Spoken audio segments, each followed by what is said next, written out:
Thank you. My name is Kasia Ivanichko-McLeod, Vice President of Community and Government Engagement for Cigna Mountain States.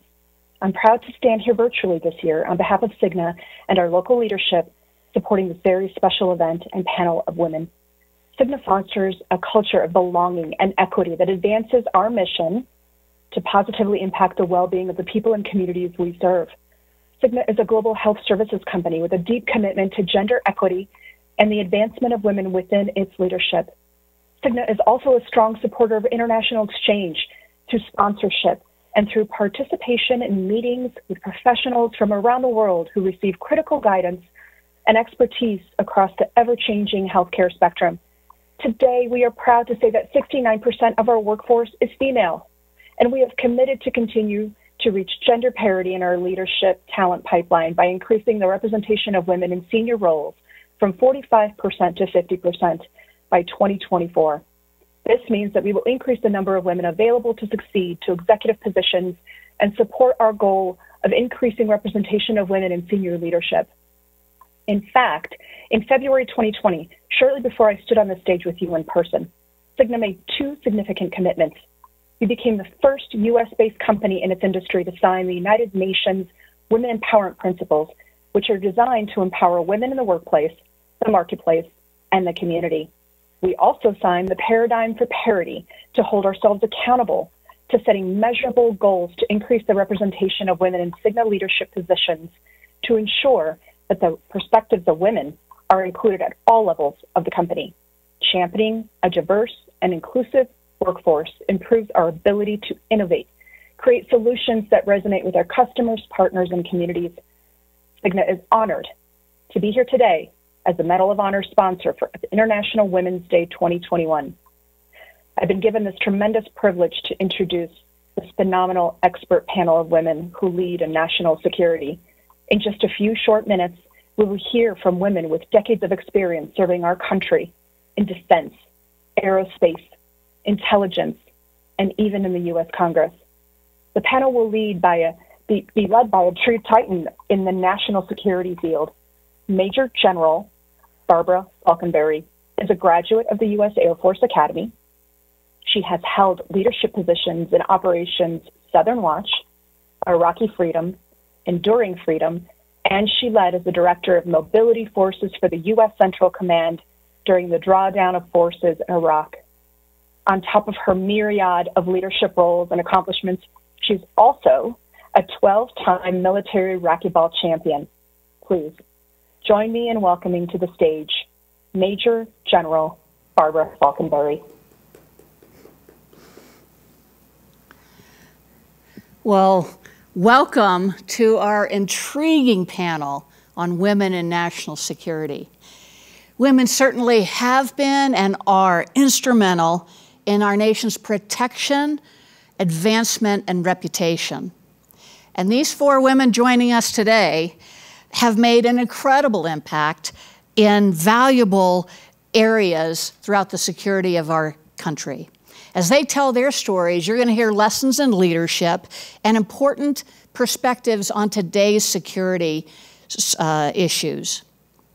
I'm retired Major General Barbara Faulkenberry and just thrilled to be here. I have the honor of hosting this panel. So let us begin. We have today with us Master Sergeant Heather Ruhlman. And Heather is currently serving 17 years in active duty and has had multiple combat experiences in our conflicts in Iraq and Afghanistan. She has now been detailed to the U.S. Space Forces, and I really appreciate her being here today. Master Sergeant Ruhlman, tell us a little bit about yourself. Yes, hello, can you hear me okay? Absolutely. All right, awesome. So first I would like to say I'm just so honored to be here today speaking on this panel with this amazing group of women. I also want to start off by saying that anything that I say are the views of my own personal views, not the views of the United States Air Force or the Space Force. So with that said, I'm Master Sergeant Heather Ruhlman. I've been serving the Air Force for the last 7 years. I decided very early on in my high school career that I needed some direction, structure in my life. and I figured that the military would help with that. So at the young age of 17, 1 month after graduating high school, I enlisted into the United States Air Force as a security forces member. And what that basically is police in the Air Force. Within 6 months of joining, so I was 18, I was serving my first of 3 tours in Iraq. And by 2008, I was serving my 3rd tour in Iraq, and quite frankly, I was burnt out. So in 2009, when I was pregnant with my firstborn, I decided to cross-train into a less operationally demanding career field, and that is the paralegal career field, which I am serving in now, and I have been for the last 11 years. I am married to an Army Special Forces soldier, Green Beret, and we have 2 daughters, 11 and 4. And I am now currently the superintendent of the best legal office in the Air Force, the Peterson-Schriever Garrison legal team. And I'm happy to be here. Thanks, Sergeant Ruhlman. Now, Kate Smith has had a very diverse career. She started at the academy in the military, went on to Notre Dame and a law degree, and this woman has never, ever been hesitant to make some noise and get in good trouble, necessary trouble, in the words of Representative John Lewis. Kate? Thank you, classmate. I'm really happy to be here. Not only is Barb my classmate, we shared a tent in Jacks Valley, so we've known each other for 40 years. You know, as Barb says, I'm Catherine L. Smith, the daughter of Beverly Ann Smith, the granddaughter of Luberta Browning, and the great-granddaughter of Isabel Johnson Hollis.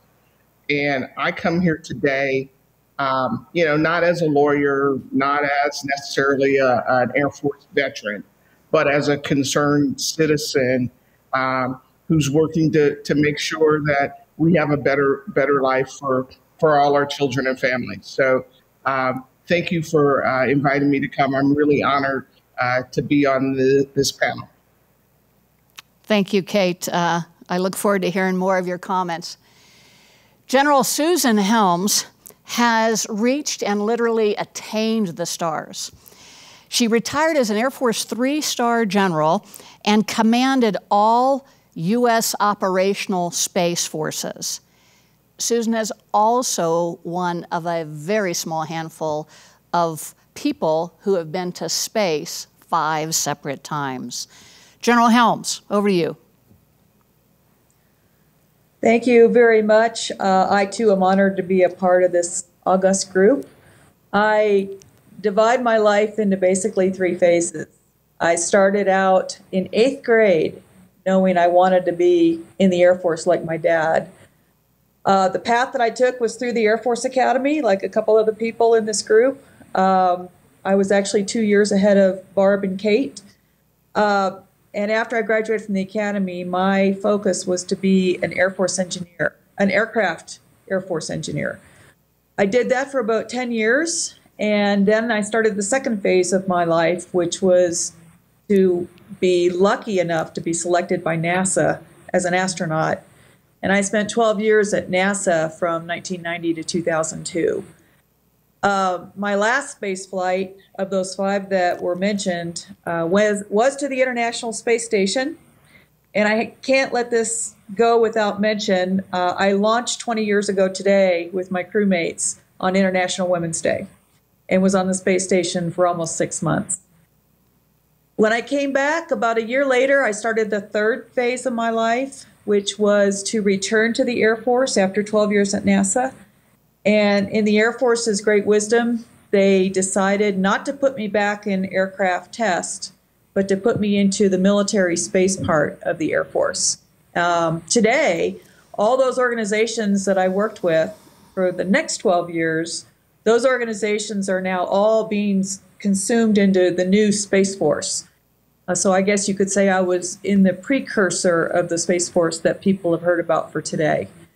So after 12 years, as was mentioned, I retired in one of my favorite jobs, which was to command all the Space Forces, and I've been retired for about 7 years since then.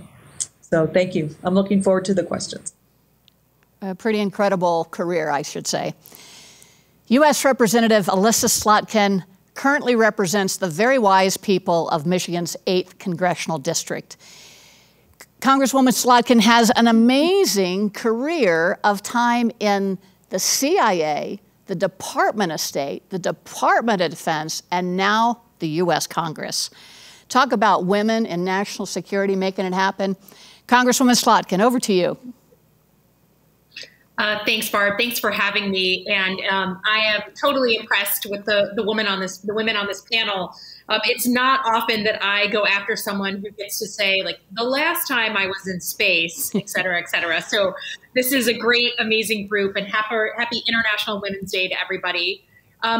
Indeed, as you said, I am a former CIA officer, and I decided to go into national security because of 9/11 and being in New York City on my second day of graduate school when 9/11 happened, and just changing my plans and feeling like national security was what I wanted to do for the rest of my life. From the CIA, I mean, as a lesson to so many young people, I was working on Iraq. We had invaded 6 or 7 months beforehand. And within my first year at Langley, I was sent on my first of 3 tours in Iraq, working alongside the military. And in between those tours would, come back to Washington and work in various national security roles. So I worked back at CIA. I worked for the first director of national intelligence. I had the opportunity to work at the State Department. And then I worked for the Bush White House. And I was there the last day that George Bush was in office and the first day that Barack Obama came in. So I got to see, frankly, how important it is to have a stand back, open-minded, objective approach to national security, how important leadership was. And I'm really looking forward to continuing to talk about all that today when we get to questions. So thanks for having me. Thank you, Representative. You can see we're in for a fascinating panel today. So Sergeant Ruhlman, some of us have been in the military, but you're this generation's young people who have decided to join the military in a really tough time, I should say. And you've told us a little bit about your career in security forces, now in the legal field. Let's go back to when you were deployed in Operation Iraqi Freedom. Tell us a little bit about those experiences, and particularly of your leadership as a woman in a very male-dominated society.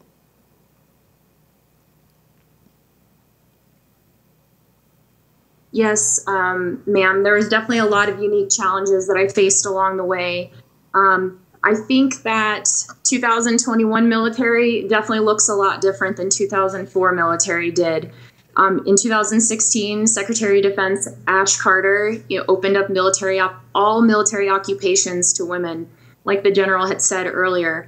So women can now serve as, Green Berets, they can serve as Navy SEALs, they can serve in the infantry. And just the opportunities are endless for women in general. And while women were serving in combat at that time, it certainly was not as prevalent on the front lines. A unique challenge that I felt that I went through during my time in Iraq, more specifically, was in Balad in 2008. During that time, I was promoted on my squad, and my team of people were all men. I was the only female on my squad at the time. And so my peers went from being my subordinates, and that's just not unique to military. That's a difficult situation for anyone to be in. In addition to that, I was the only woman on the team. So on a mission one day, we went through a very stressful situation. It was a long ordeal, hours-long ordeal. During that time, I showed some emotion. I didn't cry, I didn't freak out, but I allowed myself to show some vulnerability to a member on my team. The days and weeks following that incident, I was criticized and I was scrutinized for the emotions that I had showed during that time. I was made to feel like less of a leader, a weaker leader, for having showed any type of emotion during that event. I showed vulnerability, and at that time, that was, part of my leadership style. I say all this and I tell this story because I'm at a place in my life and in my career now where those are the exact traits that I would want in a leader. And I was made to feel like I had to be somebody that I was not. And I think we as women need to embrace our traits that make us special. And whether that's being sensitive or having a bleeding heart or being an empath, I think we need to do that. And this is just one of the many unique challenges that I feel like I faced along the way, but it's certainly one I'll never forget because it has helped me define what leadership means to me and what I want in the characteristics of a leader. You know, Heather, it strikes me that everyone knows Brene Brown, and now Brene is being asked to talk to senior U.S. military leaders just for this reason, because those are the best leadership attributes for a leader that people will follow into combat. So Heather, you know, you've got so many demands. You've told us about, you know, being married to another military member. You've got 2 little girls. How tough is that? Has that been? And what would you tell your girls if they say, Mom, I want to join the military? What do you say? So yeah, it can be extremely tough at times. I think that I'm always trying to find the balance between sacrifice and compromise, recognizing that I am probably sacrificing to get to the compromise. And, you know, what I would tell my daughters or any young woman who wants to join the military, or as they start planning their life or their career plan, is that there are stigmas and expectations that are put on us as women. I don't know whether that's our society or something that just we put on ourselves in general. There is a quote that I saw. I don't know who said it, so I apologize, but it's one of my favorites, and it's, women are expected to work like they don't have children and raise children as if they don't work. That resonates with me a lot in my life because, you know, nothing worth it comes easy. We have to work hard for everything we have, and I teach my daughters that. And I certainly would never dissuade them for wanting to join the military or any career path for that matter, because the military has given me everything that I have in my life. Obviously, it was not without hard work, but all the opportunities that I have been given is because the Air Force has given them to me. And I certainly would not dissuade them, like I said, because now women are breaking barriers, and there's so many opportunities within the military for women. Thank you very much. Kate, you and I started out together a few years ago, as you said, but you, after your military time, you became a corporate lawyer, and then you went into community policing and collaboration, and now I've seen you up on Capitol Hill influencing Congress on security issues. Wow. So what was it about that military start that got you to those different steps to, in fact, even sway Congress on issues? What was it? You know, thank you, Barb. When I introduced myself, I introduced my mother, my grandmother, and my great-grandmother, who inspire me to this day. And we've always in my family had a commitment to service. And I tell people attending the United States Air Force Academy was the best mistake of my life. I was not that military, good cadet, but it laid the foundation for everything I've done after that. I didn't know how to swim when I went to the academy. After 56 lessons, I achieved that minimum. It taught me never to give up. It taught me to believe in myself. Notre Dame Law School was easy after surviving the Air Force Academy. And so I think the military gave me the credibility behind my voice. I was just a small town kid from Atchison, Kansas, and nobody expected a whole lot from me. And I had the opportunity to go to the Air Force Academy. I graduated as one of the first 10 Black women to graduate from the academy.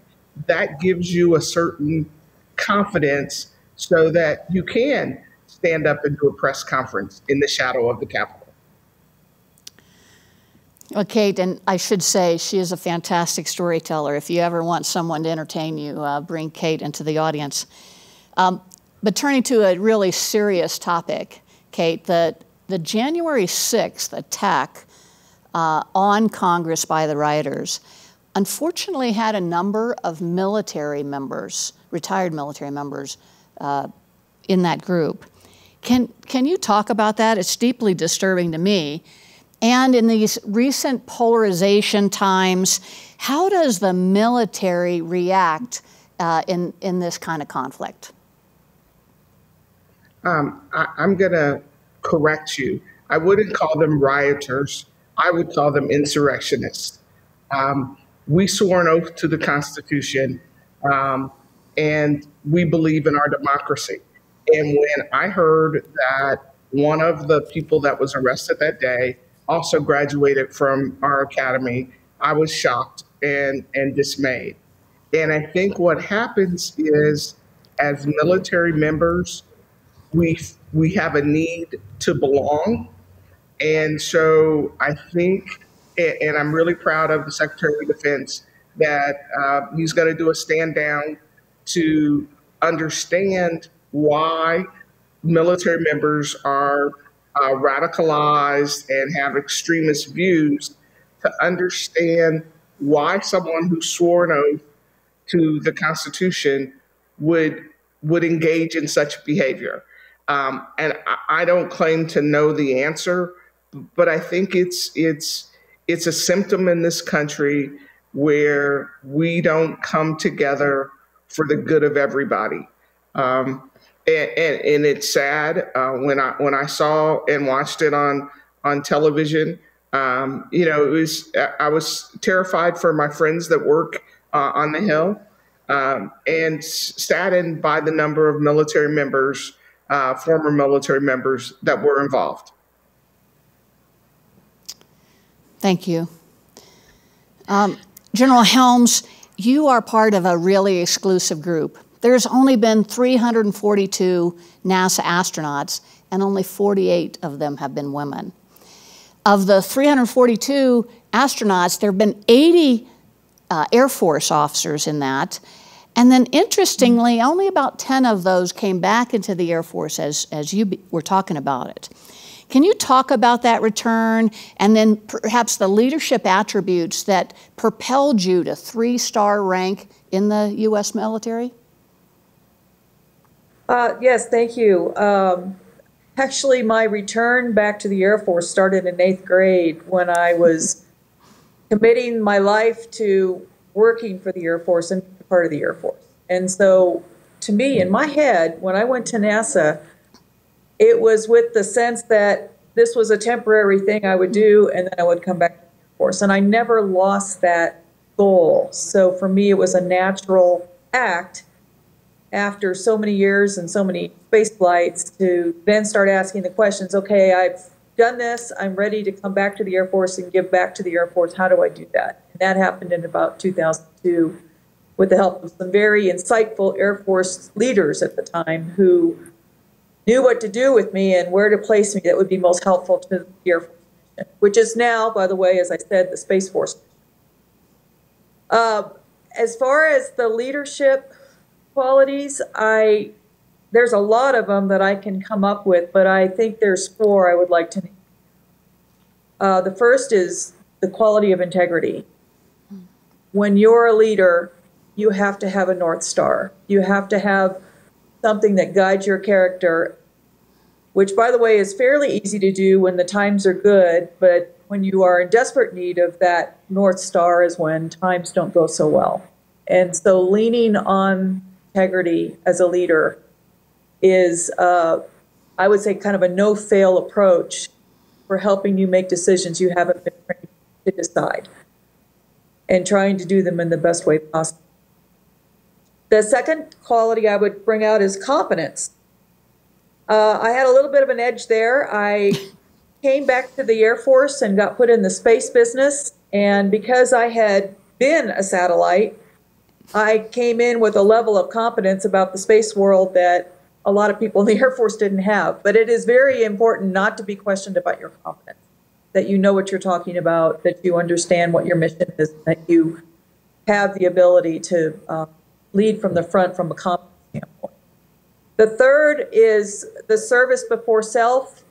You are there as a senior leader in the military to make important decisions that are delegated to you from on high, but it's also on making those decisions in the context of taking care of your people and dedicating yourself so that the Air Force mission is superior to what your own personal interests might be. And I think this speaks very well to what Kate just described in terms of some of the things that the military is grappling with now. Service before self, for me, would dictate that that's pointing only in a certain direction in terms of people's behavior under these circumstances.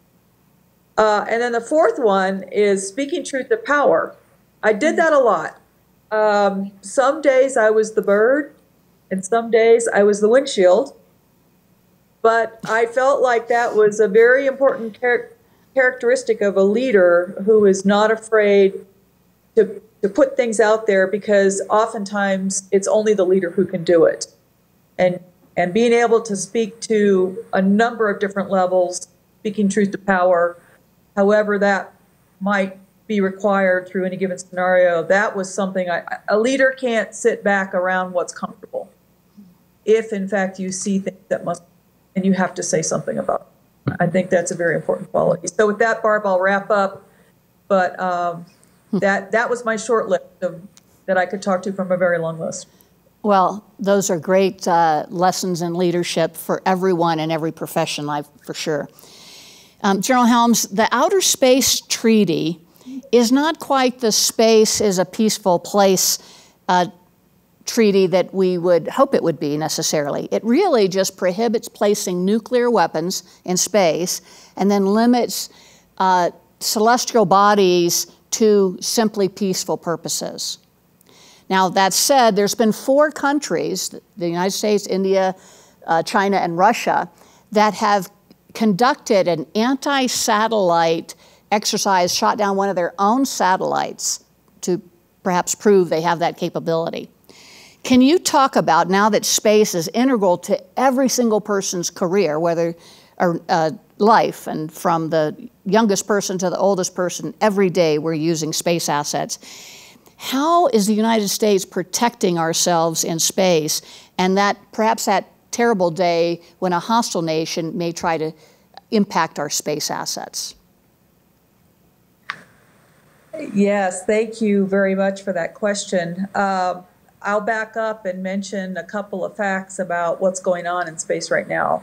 Early on, 50 years or so ago, it was only a couple of very rich countries, namely the United States and the Soviet Union, who had the assets and resources to actually send satellites into space. And now it's well over 50, 60 countries that have the ability to do that. And space has become a domain that is not of governments, but is of commerce. 80% of the satellites, give or take, are now being used for commercial purposes, scientific purposes, and soon to be tourism purposes. And so it's really not a governmental domain anymore. It is now an extension of humanity, doing the things that humans do in society. So along with the nature of humanity comes the nature of mischief. And in those examples you mentioned, those are demonstrated examples of deliberate mischief, where there have been some nation states that have shown the rest of the world they have the ability to execute or prosecute some sort of attack. And they'd like to have the world know that so it can be used as a deterrent for national objectives. And when knowing that this is now part of the reality of humanity moving to the space domain, along with humanity moving to the space domain comes a need to move the defense of the space domain for the sake of humanity. And not so much for the militaries, but for the commerce that's happening up there that drives the economies around the world. And so in the United States, the Space Force has been stood up to put focus and resources on this question of how do you now get to your nation to the point where you have a defense ability for the mischief that could happen in space in the event it does happen. And I'm certainly not saying it will happen. But nonetheless, it's always been the United States national objective to be prepared, like any good Girl Scout. And the advent of the Space Force will definitely provide political and national will to help us do that, just in case mischief decides to manifest itself in the space domain, which has fairly horrific implications if, in fact, a battlefield were to happen in the space domain. Yeah, that'd be frightening indeed. Representative Slotkin, the diversity and breadth of your experience in national security has got to be unmatched in all of government. Intelligence community, state, defense, Congress now. Wow. Can you talk about those steps and how each one prepared you for the next? And then with perhaps this audience in mind, what would be your words to women thinking about security, serving in that area? Sure. I mean, I think the most important thing, and the other panelists have made really great comments about leadership, is, you know, I don't think anyone wakes up and says, okay, here's how I'm going to plot my career. I'm going to do this in a year and this in 3 years and this in 10 years. Or maybe they have a plan and doesn't survive first contact. I think the thing that propels you on to the next opportunity is, one, truly being the master of your portfolio, you know, really drilling down and being as sharp as anyone on the issue you cover. And then secondly, seizing opportunities when they come. And in that vein, I think, you know, one of the lessons that I always, you know, recommend to people I'm mentoring is you don't ask, you don't get.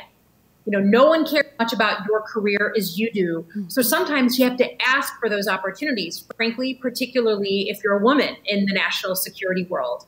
And the number of times where I've sort of sat there and hemmed and hawed and said, I really want to go and work for, you know, the new director of national intelligence. I'm briefing him every day.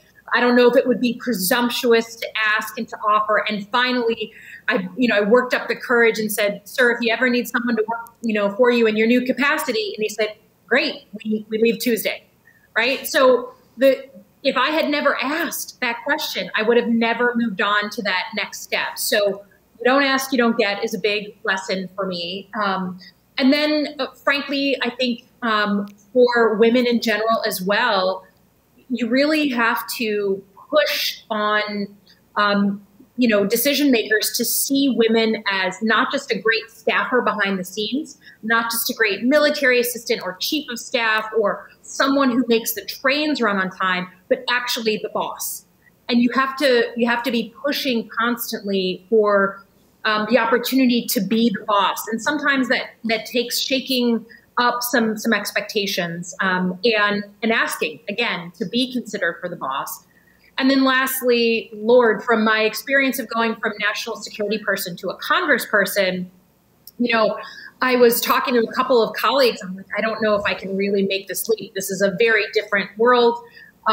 You know, it seems like a crazy thing to do. And this friend said, you know what? I'm convinced that in the United States, fortune favors the bold. If you are bold and you're willing to do something that someone else or many people are not willing to do, and you succeed at it and you're smart about it, you can have, you know, real rewards and real opportunities. And so the times in my life where I've said, okay, let's just, you know, roll the dice and try, have worked out because there's so many people who were worried about taking that risk. So those are a few things that have certainly helped me move through the system a bit. Those are great issues, and I love your phrase, if you don't ask, you don't get.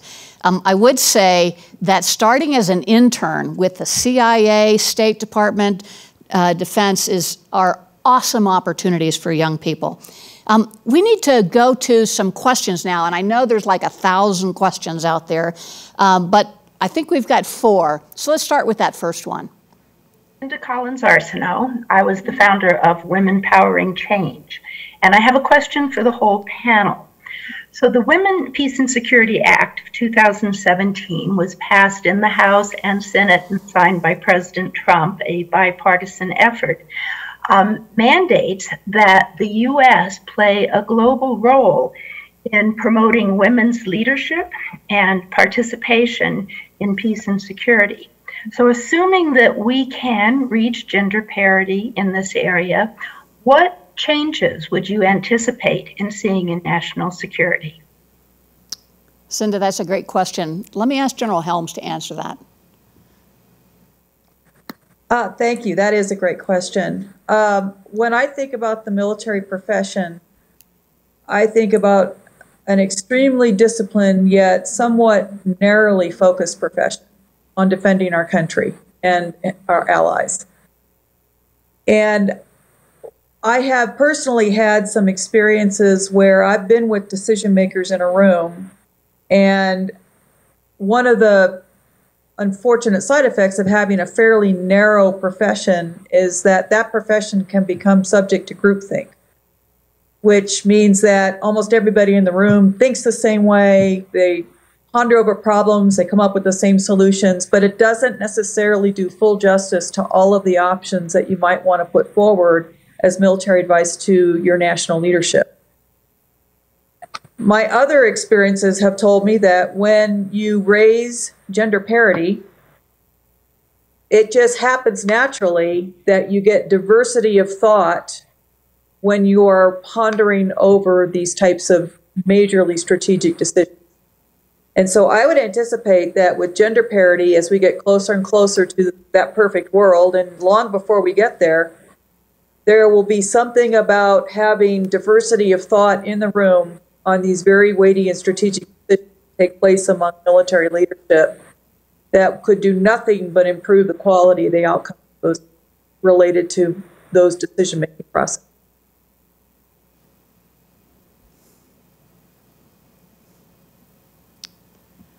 All right, I think we have another question. So my question is, what is need to be done so we, people of color, can feel safe in our own country? So safe in our own country. Kate, this is the 21st century. What do you think? And I'd like to thank the audience member for asking that question. You know, racism is the greatest pandemic of our nation, and it's up to white people to solve racism.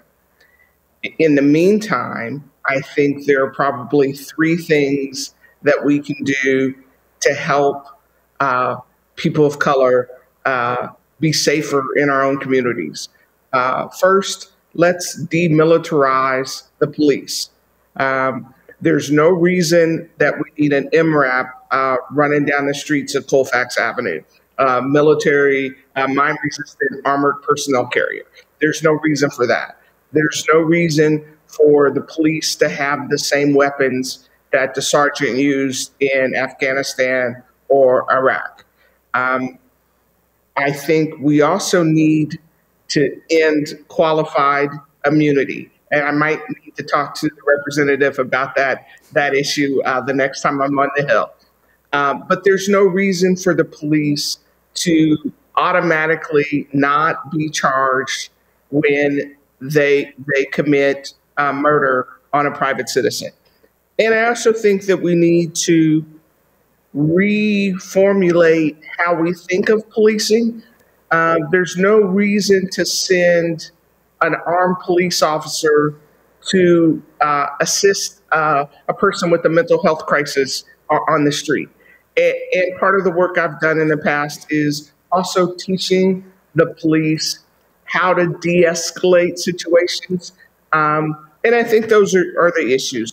But I also think it is really incumbent upon white people to be not innocent bystanders, not to just stop being actively racist.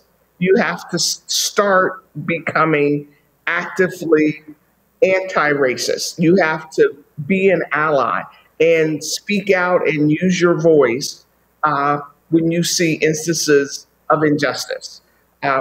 Thank you for asking that question. Thank you. I think we have time for one more, or two more maybe. Hi, I'm Laura, and I work in communications in the space industry. And my question is for all the panelists, knowing that you have such high pressure jobs, how do you make sure that you take care of yourself? So all of these panelists are feeling that high pressure, but Sergeant Ruhlman, how about if you answer that? Yes, ma'am, that's a great question. And I think that it's probably a question that we all hope to be able to answer and say, oh yeah, I always take really good care of myself. Self-care is most important. But, you know, nowadays, what is self-care? I think that probably looks different for everybody. For me, is going to look a lot different than it is for you. But what I focus on with my leadership style and in my office and with my team is really not just focusing on maybe your physical health, but your emotional health and mental health. I'm trying to really remove that stigma behind mental health and receiving mental health care. So kind of a goal for me this year has been going and talking to somebody, whether that's my friend or going to a counselor, and just getting right up here, you know, and because you can't fill from an empty cup. I take it upon myself to be there for everybody else, but I can't be someone's rock if I am not solid in my foundation and in myself. And with that, I can't, you know, be a good mom, or I can't be a good wife for my family. So really just focusing on my mental health and knowing that I need to take that time for just me and talking through some things with people. I think we'd all like you as our leader. Last question. National security is a broad field, and many of you have worked in multiple industries. So my question today is, as you transition from one industry to another, how has that affected your career in national security? Thank you. Representative Slotkin, you are like the expert on this. What do you say? I mean, I think the things that make you successful in one section of your career are the things that are going to be successful for you in the next one. And so, you know, there are some basics to leadership, learning how to manage people, frankly, learning how to manage money, learning how to help others achieve what they want to achieve. Those are transferable skills. So for me, it's about taking the universals from each part of, you know, whatever job you're in and going to the next person, the next opportunity, and saying, hey, here are the 5 things that I learned how to do with real depth, and I can bring that to your organization or your business. I think that I will take a smart, capable person who's not a subject matter expert any day over a mediocre subject matter expert. So making sure that you're showing whoever that new employer is just what you're particularly good at, those universal things, I think will always serve you well. Thank you, Representative, and I feel good about the members of Congress leading us with you there. What a great conversation. There's 1,000 people here that want to say thank you to this panel, and it's just been awesome. So thank you for being with us today. And as we conclude, we have a special video for you on the Women, Peace, and Security Act. Our Secure Future works to strengthen the Women, Peace, and Security agenda to build a more peaceful world.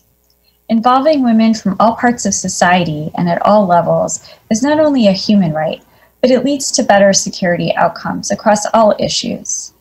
We're thrilled to support this year's theme of Women in International Security. Thanks for watching our explainer video. What happens when security only considers half of the population? Put simply, it just doesn't work. Women are 73% more likely than men to die in a car crash, because these are the tests we count on to protect us. That same logic applies to entire societies. They work better when women actively participate in their design. This agenda is called Women, Peace, and Security, and it comes directly from women in the Global South who know the formula for a more secure world. The United Nations endorsed it for the first time in 2000 because they understand that states with a larger gender gap see more corruption, disease, and violence. In societies where women are full and equal participants, we see stronger economies, healthier children, and more peace. The concept is simple. Everyone benefits when women are included at all levels of decision-making. Mr. Speaker, today is a day as lawmakers, that walls come down, as thought leaders, to move this issue forward, as peacemakers, and as equal social and economic partners. So this is really good because it allows government to do gender assessment. The agenda impacts women, but it also impacts the security of our entire world. Peace accords that exclude women fail 50% of the time. In turn, countries led by women fare much better in global pandemics. Women expand the definition of what makes us secure. And in 2017, the U.S. Congress agreed, passing a law mandating women's roles in advancing security. the Women, Peace, and Security Act. Now women must be included in defense, diplomacy, and development decision-making to promote peace. Thank you, Mr. Speaker, and thank you, Mr. Chairman. Now our foreign policy professionals must look at problems from a different perspective. Women, Peace, and Security shows us how. At every conference, in every program, in each policy, we must ask ourselves this: who is making the decisions? Who is left out? What are they saying? And how do we include them? Women, Peace, and Security asks us to examine our world differently, whether we're testing cars or forging treaties. And if we do that, we are all more secure.